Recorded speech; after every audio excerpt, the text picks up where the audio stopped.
პროგრესი, ევოლუცია, ახალი ტექნოლოგიები, რომლის გარეშე უკვე წარმოუდგენელია ჩვენი ყოველდღიურობა. რა სიახლეს გვთავაზობენ მსოფლიოში აღიარებული ციფრული ტექნიკის წარმოებელი ფირმები. ყველაზე უახლესი ინფორმაცია და ცნობილი ბრენდების უცნობი ისტორიები. შენი ყოველდღიური მეგზური უხილავ ციფრულ სამყაროში. გადაცემა ტერაბაიტი. ზაზა ჭიტანავასთან ერთად. რადიო იმედზე. გადაცემის სპონსორია კომპიუტერული ტექნიკის სახლი GeoBit. აღმოაჩინე შენთვის სასურველი კომპიუტერული ტექნიკა ყველაზე დაბალ ფასად. GeoBit. სასწრაფო კომპიუტერული დახმარება, მომსახურების სრული პაკეტი, 24 საათიანი უფასო საინფორმაციო უზრუნველყოფა და დიაგნოსტიკა თბილისსა და რუსთავში. GeoBit. 10 წლიანი გამოცდილება და მსოფლიო გარანტია. GeoBit წერტილი G 220 77 77 ფალიაშვილის 16 მრგვალ ბაღთან.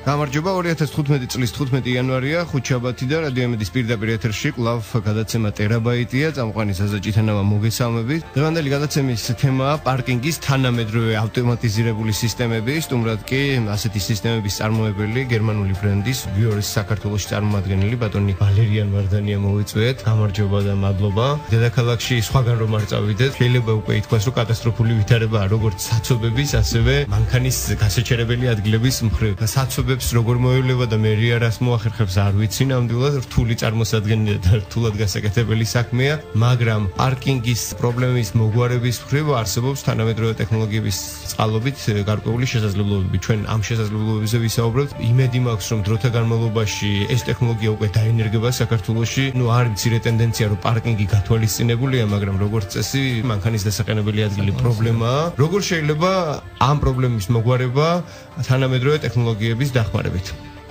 მოგესალმებით, პარკირების თემა უფრო და უფრო აქტუალურია და აქტუალური იქნება მომავალში, იმიტომ რომ ავტომობილების რაოდენობა იზრდება, ეს ტენდენცია გაიზრდება და უფრო რთულად თქვათ მოგვარებადი იქნება ტრადიციული მეთოდით პარკირების გადაწყვეტა, იმიტომ რომ ძირითადად აქცენტი არის დიდ ქალაქებზე, სადაც თავს იყრის ჭარბი ავტომობილების რაოდენობა და მათი დაბინავება აუცილებელია. დღის განმავლობაში ეს შეიძლება იყოს, თქვათ, დროებითი გასაჩერებელი ადგილები, რომელსაც ალბათ კი არა, მერია მუნიციპალიტეტი უნდა უზრუნველყოფდეს რაღაც ნაწილობრივად და პრაივატ სექტორი, ესე ვთქვათ, კერძო სექტორიც უნდა ერთვებოდეს ამაში, ბიზნესი უნდა ერთვებოდეს. მე ვფიქრობ, მერიისგან თუ იქნება ასეთი ინიციატივები ამ სისტემების აქტიურად გამოყენება, მე კერძო სექტორიც ამას აიტაცებს. რაც შეეხება პარკირების სისტემები, მსოფლიოში ძალიან აქტუალური თემაა დღესდღეობით, მრავალ ქვეყანაში გამოიყენება. ეს არის სრულიად ახალი ინოვაციური ტექნოლოგია. ეს მე-20 საუკუნეში დაინერგა, მაგრამ ბოლო წლებში უფრო ფაქტიურად დაიხვეწა, გაუმჯობესდა ტექნოლოგიის წინსვლიდან გამომდინარე. დაახლოებით მარტივად რო ავხსნათ, ეს ისეთი რამეა, რომ თუ ტრადიციული მეთოდით მანქანას ვაპარკინგებ და უჭირდება სიტყვაზე 18 კვადრატული მეტრი ერთი მანქანის პარკირებისთვის, ამის გარდა გვჭირდება პარკირებად შორის გასასვლელი გზა, გვჭირდება პანდუსი ქვედა დონეზე ან ზედა დონეზე ჩასასვლელად ან ასასვლელად მრავალ სართულიანი პარკირების შემთხვევაში. პარკირების სისტემა მინიმალური ფაქტურად სივრცის დაკავებით შეგვიძლია მაქსიმალურად ბევრი პარკირების მიღება. ეს შეიძლება იყოს, თქვათ, პარკირების მარტივი სისტემები, როგორც რიცა დუპლექსი, ტრიპლექსი, ესე იგი, ერთი მანქანის ადგილზე ორი მანქანის ადგილის მიღება, ან სამი მანქანის ადგილის მიღება, ეს არის მარტივი სისტემები, რომელსაც ჭირდება, რა თქმა უნდა, როგორც ტრადიციულ მეთოდს, ისე მისასვლელი ამ ადგილამდე და არსებობს სრულიად ავტომატიზირებული სისტემა, რომელსაც, თქვათ, დამკვეთის მოთხოვნილებიდან გამომდინარე და იმ გარემო პირობებიდან, სადაც ხდება ამის განთავსება, შეიძლება ერთი მანქანის ადგილზე 50 პარკირების მიღება, ადგილის მიღება. ესე ვთქვა, თუ ჩვენ ტრადიციული მეთოდით სიტყვაზე რომ მაგალითი მოვიყვანოთ 10 მანქანას ვატევთ რაღაც კონკრეტულ ადგილას ეზოში სიტყვაზე ღია წესით ჩვენ შეგვიძლია თქვათ 50-ჯერ მეტი 500 მანქანის განთავსება იმ 10 მანქანის ადგილას. ნუ ეგ უკვე გადაწყვეტის თემა თქვათ ის იქნება მიწისქვეშა პარკინგი თქვათ მიწისქვეში დაიმალება ეს თქვათ ავტომობილები და იქნება განთავსებული მიწისქვეშ თუ მიწისზედა თუ კომბინირებული თუ შენობაში არსებობს თქვათ შენობის ფუნქციიდან გამომდინარე, ნუ შეიძლება განსაზღვრული არ იყოს საცხოვრებლის თემა იყოს, საოფისე თემა იყოს ან თქვათ ბიზნეს ცენტრი, სავაჭრო ცენტრი, იმ შენობაშივე ქვედა სივრცეში შეიძლება მოიწყოს პარკირების სისტემები უფრო ბევრად მეტი ვიდრე თქვა ტრადიციული მეთოდით ხდება მანქანების განთავსება. გასაგები, ანუ არის რამდენიმე სამწუხაროდ ალბათ იძე ჩამოსახლილი კორპუსი, მე ისე საცხოვრებელ ფართებზე გადავალ, რომელსაც აქვს თქვა გათვალისწინებული პარკინგისთვის ადგილი, როგორც წესი ეს არის კორპუსის ქვეშ სივრცე და თქვენი ტექნოლოგიის გამოყენებით იმ კორპუსის ქვეშ სივრცეში თუ ეტევა სიტყვაზე თქვა 20 მანქანა და ეს ყველაფერი წინასწარ დაიგეგმებოდა ამ თანამედროვე ტექნოლოგიის, ანუ ავტომატიზირებული პარკინგის სისტემის წყალობით 20-ის ნაცვლად მოსახერხებელი იქნებოდა უკვე იქ 40 და 100-მდე მანქანის დატევაც. ნუ გააჩნია რომელ ტექნოლოგიას გამოვიყენებთ, ხო? ეს არის ძირითადი სხვა. რა ტიპის ტექნოლოგია იქნება? ნუ თვითონ საცხოვრებელ სახლში ძირითადად შენობაში კეთდება მარტივი ტიპის თქვათ ტექნოლოგიის გამოყენება, ნუ კომბილიფტები ქვია, ესე იგი ერთი პარკირების ადგილას ორჯერ ესე აორმაგებს ან ასამაგებს პარკირების რაოდენობას. და ეს ძალიან დიდ საშუალებას იძლევა იმისას, რომ თქვათ მანქანები რაც არ უნდა სიტუაცია იყოს, თქვათ მანქანა როცა დაბინავებულია და თავისი ადგილი არის მიჩენილი აქვს, ბევრად უფრო კომფორტულია შენობასთან მისასვლელი, თქვათ გამოსვლის კუთხით და ნუ ყველანაირად თქვათ კომფორტულს ქმნის გარემოს და შენობის ფუნქციონირებას ეს საკითხი როცა არის მოწესრიგებული.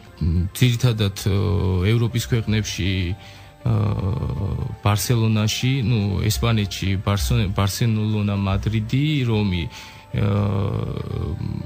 ძველი ქალაქის ძველი ნაწილი, სადაც არის ისტორიული ნაწილი, სადაც ნუ სიმჭიდროვე არის კატასტროფული, ძველი შენობები და ამ ძველ შენობებს გააჩნია ნუ ქორთიარდის პრინციპით, ესე ვთქვათ, ჩაკეტილი შიდა ეზო, რომელიც იყო ფაქტიურად გადატენილი ავტომობილებით, არ იყო არც ერთი სივრცე ფაქტიურად არც საბავშვო მოედნისთვის და ამიტომ ფაქტიურად ბოლო წლებში დაინერგა ეს ტექნოლოგია, ესენი ჩაიდო მიწისქვეშ შიდა ეზოში, გამოთავისუფლდა ეს ზემოთ ტერიტორია და გაჩნდა მშვენიერი სარეკრეაციო სივრცე ბავშვებისთვის, ბავშვთა გასართობი მოედნები, მწვანე საფარი,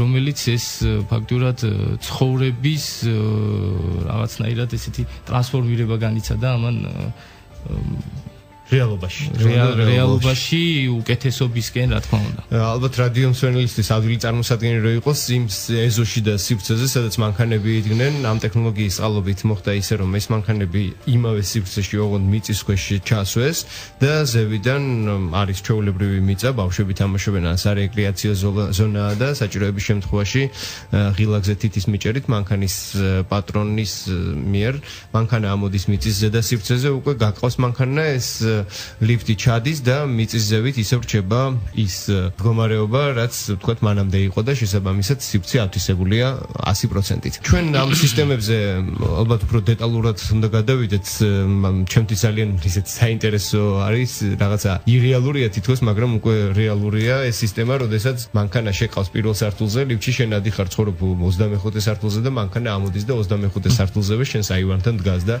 ერთმანეთს უყურებთ. ამ თემებზე უფრო ცლად ჩვენ ვისაუბრებთ გადაცემის მეორე ნაწილში, ახლა კი სავალდებულო სარეკლამო ჭრა.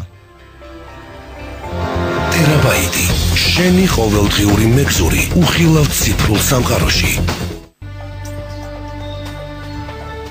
პირდაპირ ეთერშია გადაცემა ტერაბაიტი.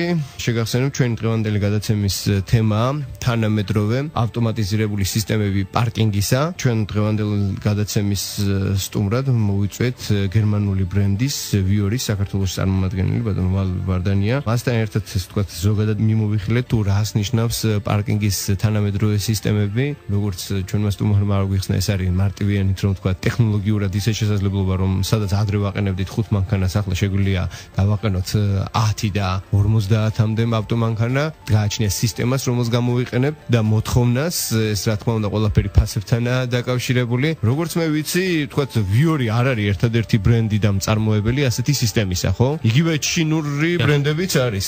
დიახ, ბაზარზე ფაქტიურად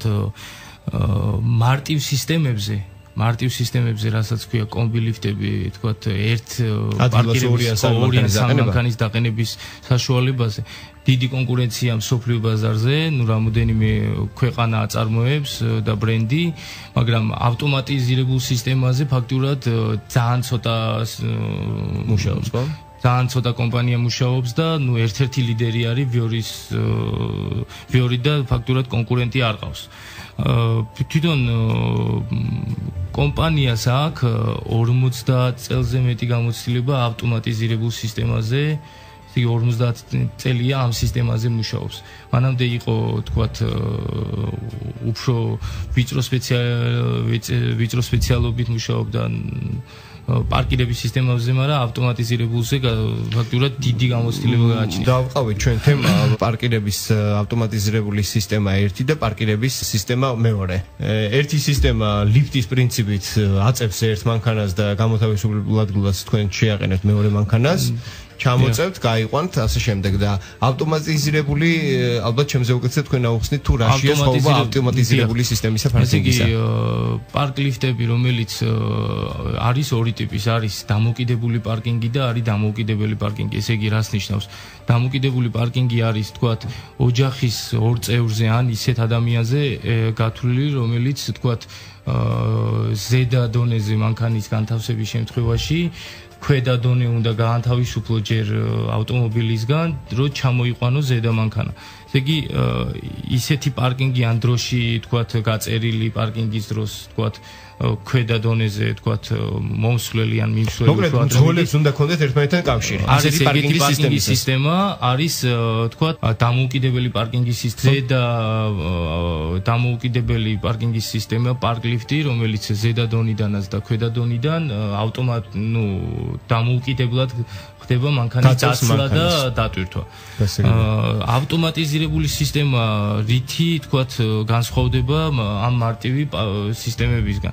ავტომატიზირებული, ესე იგი, ადამიანის ჩარევა არ ხდება ავტომატის შემთხვევაში. ესე იგი, თვითონ ავტომატი წყვიტავს მანქანას საწაიყვანოს, როგორ დააპარკინგოს, რომელ ლეველზე განათავსოს და სადაა თავისუფალი სივრცეები. და თქვათ, შენ გაქვს მარტო ადამიანს გააჩნია მარტო ფუნქცია, მიმღები ოთახი გააჩნია, თქვათ, ავტომატს, სადაც უნდა დააპარკინგო მანქანა, ავტომობილი და მისცე ბრძანება, რომ მანქანა, თქვათ, დააყენოს თავისუფალ ადგილას. და შემდგომში, რა თქმა უნდა, გამოიძახოს თავისი ავტომობილი და, თქვათ, ავტომატს მოყავს ისევ იმ გასასვლელ ოთახამდე, იმ ოთახამდე, სადაც დააპარკინგა. ანუ ავტომატიზირებული სისტემის შემთხვევაში გარკვეულ სივრცეში, მას შემდეგ რაც კონკრეტულ ადგილას დააყენებ მანქანას, შენ გამოდიხარ, დანარჩენს უკვე კომპიუტერული სისტემა უზრუნველყოფს, რომ თავისუფალ ადგილას განათავსოს მანქანა, მოვა შემდეგი იმასაც ასევე თავისუფალ ადგილას განათავსებს და საჭიროების შემთხვევაში კი მძღოლს ისევ იმ ადგილას, სადაც დააყენა, მოართმევს უკვე თავის ავტომობილს, ამაში არ ერევა ადამიანი. ამ შემთხვევაშიც ფართის ათვისება მე მგონი ორმაგად უფრო 100% ხდება ვიდრე სხვა შემთხვევაში, ხო? ავტომატიზირებულ სისტემებში მოთხოვნილების დაკმაყოფილება, ესე ვთქვათ, დიდი მოთხოვნილებების უფრო მარტივია, იმიტომ რომ შეუზღუდავი, ვთქვათ, შესაძლებლობები არსებობს იმისი, რომ რაოდენობები, მაქსიმალურად დიდი რაოდენობები განვათავსოთ რაღაცა გარკვეულ მცირე მონაკვეთში. ეს არ იქნება ალბათ IAP-ის სიამოვნება, ხო? ეხლა მე თქვათ ფინანსური კუთხით და ეკონომიკის კუთხით რომ მოგახსენოთ და არ არის რა თქმა უნდა IAP-ის სიამოვნება, მაგრამ ეს უნდა თქვათ შედავრდეს იმაზე რომ თქვათ ჩვენ თუ გჭირდება პარკირება, ხო? პარკირება სჭირდება შენობა. კინაბეტონის სამუშაოები, ამას აქვს თავისი დანახარჯი და თავისი სახსრები ჭირდება ამის თქვათ აგებას. რაღაცა თქვათ 50 მანქანის განსათავსებლად, კიდე მიწისქვეშა, კიდე მიწისზედა, მე ვიძახი თქვათ ქალაქის პირობებში და ცენტრალურ რაიონებში, სადაც მიწის ფასი დიდია, ინტენსივობა დიდია და არ გვაქვს იმის საშუალება, რომ პარკირებისთვის თქვათ რაღაცა დიდი ტერიტორია გამოვყოთ. აი ესეთ შემთხვევაში თქვათ ეს რო შევადაროთ ერთმანეთს ფაქტურად არც თუ ისე ცუდი ეკონომიკა გვაქვს. იმიტომ რომ თქვათ იმ სამშენებლო მოცულობას რასაც თქვათ ტრადიციული მეთოდით ვაშენებთ, იმას ანაცვლებს ეს სისტემები. და თვითონ ფინანსური კუთხითაც ეს დათვლილია და აპრობირებულია ძალიან ბევრ ქვეყანაში.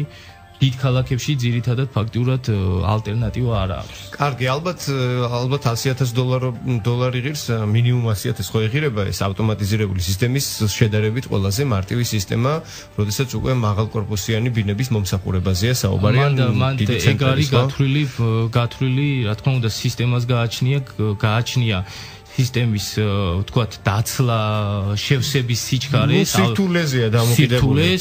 გარემო პირობებს და პარკირების რაოდენობაზე ითვლება საერთოდ თანხა ეს ცოტა ისეთ გლობალური საკითხი, მასშტაბურია უბრალოდ ასე სიტყვაჯობია ვიხმაროთ, მაგრამ დაახლოებით რა ჯდება მარტივი ლიფტ სისტემის მოწყობა პარკინგისთვის, როდესაც ყავთ 2 მანქანა სიტყვას ვთქვათ და 1 მანქანის ადგილი აქვს. მათ რომ მოაგვარონ ეს სისტემა parking lift-ის წყალობით. ამ შემთხვევაში დაახლოებით რა ჯდება? ესე ზეპირად ძალიან რთულია თქმა, იმიტომ რომ იქ ძალიან კონკრეტულ სიტუაციაში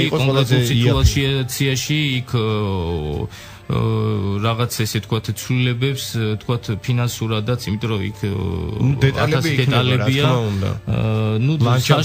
საშუალოდ 3-დან 5,000 ევრომდე ჯდება მანქანის ადგილი. აი ესეთი მინიმალური მარტივი სისტემა. გასაგებია. დაახლოებით 3 წუთში უკვე ვასრულებთ გადაცემას და ჩვენი მიზანი იყო რომ ზოგადად საზოგადოებისთვის გვემცნო რომ არსებობს თანამედროვე სისტემა, უკვე ტექნოლოგიების წყალობით ჩვენ შეგვიძლია ის რომ პარკირების სისტემასთან დაკავშირებული პრობლემები მოვაგვაროთ. საცობს რა ეშველება, ეს უკვე კიდე ცალკე საკითხია და იმედი მაქვს რომ იქაც გამოჩნდება გამოსავალი და საშველი. ამ კვირის ბოლოს თუ არ ვცდები უკვე მიემგზავრებით საკმაოდ დიდ და გლობალურ გამოფენაზე, სადაც იგივე თქვენი კომპანია წარმოადგენს უახლეს ტექნოლოგიებს ამ პარკინგის სისტემებთან დაკავშირებით და ორი სიტყვით თუ შეგიძლიათ ამ გამოფენაზე გითხრათ. 2015 ხო? 19-დან 24 იანვარამდე, ესე იგი ეწყობა მიუნხენში, ესე თქვა საერთაშორისო სამშენებლო გამოფენა. ბაუ 2015 მართალი ვიზანდებით, რაც მოიცავს თვითონ ძალიან დიდ ტერიტორიას, ძალიან დიდი პავილიონი არის და წარმოდგენილი არის ევროპის და განვითარებული ქვეყნების, თქვათ, სამშენებლო ინდუსტრიაში, სამშენებლო ტექნოლოგიაში არსებული ყველა ის ბრენდები და ყველა ის ცნობილი კომპანიები, რომლებიც ამ ბიზნესში მონაწილეობენ და ამასთან სამშენებლო სფეროსთან აქვს შეხება. ტექნოლოგიის შესწავლით იწყება ყველაფერი და ამიტომ ბევრი ინოვაციური და ბევრი ახალი სიტყვა იქნება დარწმუნებული ვარ წარმოდგენილი და მათ შორის ჩვენი კომპანიის სტენდი არსებობს. იქნება ორი სისტემა მარტივიდან რთულ სისტემამ, ესეთი ვთქვათ, სხვადასხვა კატეგორიის სისტემები წარმოდგენილი შოურუმში, სადაც იქნება თვალნათლივ საშუალება იმისი, რომ როგორ მუშაობს ეს სისტემები.